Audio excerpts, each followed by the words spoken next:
Welcome to our channel. Today we how to restore AWS CloudFormation stacks from stack drift and backups, full guide step by step clearly. To begin restoring AWS CloudFormation stacks from stack drift and backups, first, log into the AWS Management Console. Navigate to the CloudFormation service. Identify the stack you want to restore.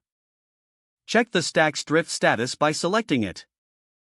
If drift has occurred, review the drift details provided. Decide whether to proceed with restoring the stack from a backup or addressing the drift directly.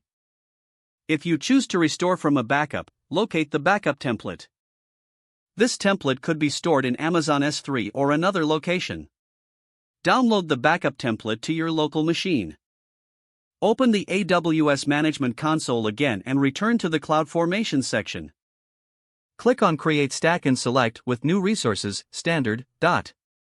In the Template Source options, upload the backup template you just downloaded. Specify the stack name you wish to use for the restoration. Configure stack options as needed, including tags and permissions.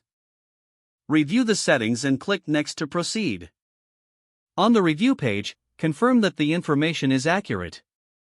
If everything appears correct, click on Create Stack to initiate the restoration process.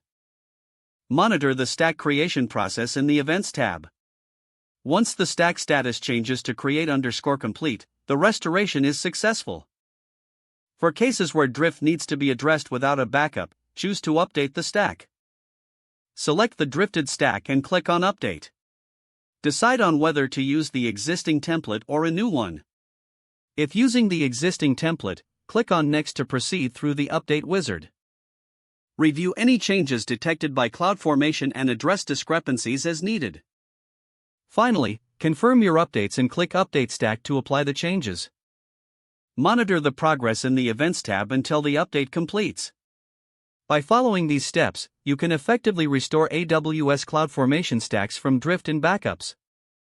If the page does not load, refresh the browser or try again in a private or incognito window. Make sure you are using the correct email address, then retype it carefully to avoid small typos. If your password is not accepted, use the reset option and create a new strong password you can remember. Don't forget to like this video and subscribe to our channel for more step-by-step tech guides.